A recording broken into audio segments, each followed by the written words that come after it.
हे करिए डरिस में वो आइल कि हमें देख देख के कैल से स्माइल कि रहे रंग थोड़ा फीका कैले माथावा पटिका ले ले रहे संगे झुंडा सखी लेके आइल रहे हीरो हुंडा सखी दिल लेके भागले गो गुंडा सखी कि हो रबा काहे प्यार भइल कि दूसरे से शादी होता कि देखी शादी के ई जोड़ा हमार दिल रोता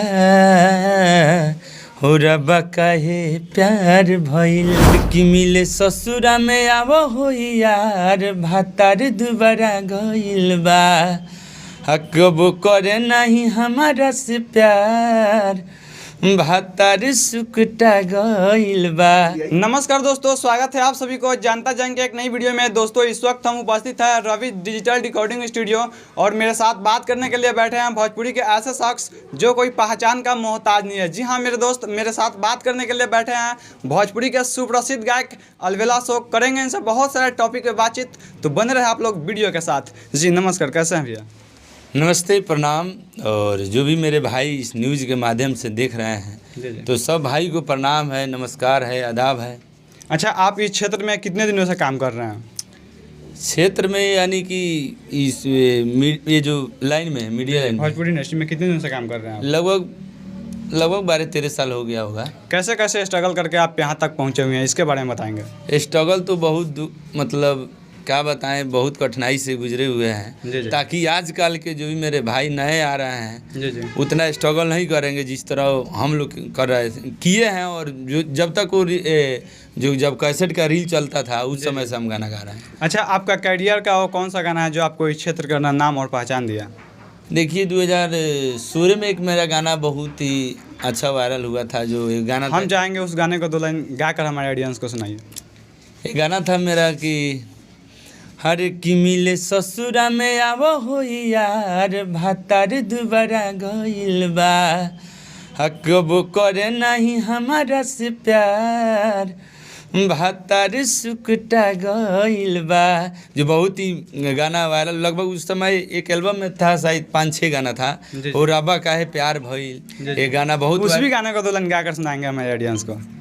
कि हो रबा काहे प्यार भइल कि दूसरे से शादी होता कि देखी शादी के ई जोड़ा हमार दिल रोता हो रबा काहे प्यार भइल। बहुत ही अच्छा गाना, वो लगभग 85 मिलियन यूट्यूब। अच्छा, जब आप लोग इस गाने को गा रहे थे तो उस वक्त आपको कैसा फील हुआ कि ये गाना मार्केट के अंदर इतना यूनिक होगा? देखिए हम लोग लेकिन था कि ये गाना बजेगा, लेकिन ऐसा जो अगर आदमी पता जो सिंगर है अगर पता कर लिया कि ये गाना बज जाएगा तो फिर भगवान समझिए। और अच्छा, गाना अच्छा हाल फिलहाल में आपका गाना कोई है जो मार्केट के अंदर यूनिक हुआ हो? अभी एक गाना एगो बहुत भाई लोग का प्यार मिला था कि दिल लेके भागल गुंडा सखी सैया गावना करावे ले। अच्छा, दिल लेके भागल गुंडा सखी, उस भी गाने को 2 लाइन गाकर सुनाएंगे।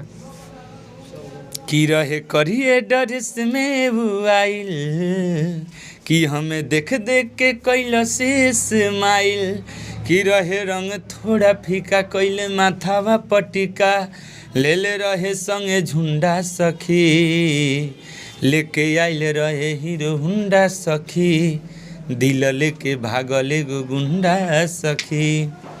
बहुत गाना भाई लोग का लॉकडाउन में गाना है, बज के बहुत दिल में खुशी हुआ। अच्छा, कई बार हमने सोशल मीडिया के माध्यम से देखे हैं कि आपका कोई फिल्म आने वाला है। फिल्म तो आ रहा है, बस विशेष अब क्या बताएं। फिल्म कब तक वो फिल्म आएगा? जनता का डिमांड रहता है कि अलबेला शोक का कोई फिल्म आने वाला है, उसके बारे में कुछ बताइए। डिमांड अब क्या बताएं, 3 गो तो कर चुके हैं लेकिन अभी तक आया नहीं है, तो क्या अनुमानित कब तक वो फिल्म आएगा?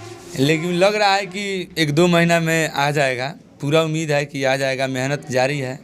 अभी होली का सीज़न चल रहा है और इस होली में आपका गाना फिलहाल किस किस कंपनी के माध्यम से रिलीज़ किया जा रहा है? अभी तो रिया फिल्म के माध्यम से जा रहा है, वो MS म्यूजिक भोजपुरी पे भी जा रहा है और अपना चैनल है अलबेला शोक इंटरटेनमेंट चैनल पे। अदर भी RCM से जा रहा है गाना। मतलब 4-5 जो कंपनी है जो आ रहा है इस पर होली सब। अच्छा, जो लोग इस क्षेत्र के अंदर नए नए आते हैं उन लोगों के लिए आप क्या संदेश देना चाहते हैं? नए संदेश क्या देंगे, यही कहें कि भाई मेहनत कीजिए, जैसे आप लोग प्यार दुलार अपने भाई पर दिए हैं उसी तरह भाई जो भी नया आ रहा है मेरे भाई सब भाई को आशीर्वाद दुलार मिलिए ताकि सब लोग अपना मेहनत करें आगे बढ़े। अच्छा अशोक भैया, आप आने वाले समय में कहाँ दिखना चाहते हैं? कहाँ दिखना चाहेंगे, अब वो तो भाई लोग चाहेंगे तो वो कहाँ नहीं दिखवा देंगे, वो तो हम विशेष क्या कहें। भाई लोग का प्यार दुलार मिलेगा तो यहाँ है, कल भगवान जहाँ चाहें वहाँ भेज सकते हैं और भाई लोग का प्यार है। जाते जाते आप जनता जंग के दर्शकों से क्या कहना चाहते हैं? जाते जाते यही कहेंगे कि भाई इतना का ध्यान दिलो हमरो पर, विशेष हम का कहीं बार बार तो रौरे लोगन से जो भी कुछ कहे के बा, छोटे बड़े मेरे गार्जियन तुल मेरे भाई जो भी मेरे भाई हमसे प्रेम करते हैं, जो मेरे गाना को सुनते हैं, भाई लोग से विनती बा कि गाना सुनत रही लो, प्यार दुलार दी लो ताकि हम नया कुछ करत रही। चलिए बहुत बहुत धन्यवाद आपको जनता जंग चैनल पे आने के लिए। चलिए जो भी मेरे इस भाई का जनता जंग जो न्यूज़ के माध्यम से देख रहे हैं, चैनल को सब्सक्राइब कीजिए, लाइक कीजिए, कमेंट कीजिए, घंटी को दबा दीजिए ताकि आप सबके पास इसी तरह मैसेज पहुंचत रही, आई तरह हमनी के अपडेट मिलत रही। फिर मिलते हैं किसी नई अपडेट के साथ में, तब तक के लिए बन रहे आपका अपना सबसे तेज व विश्वसनीय न्यूज़ चैनल जनता जंग के साथ। जय हिंद, जय भोजपुरी।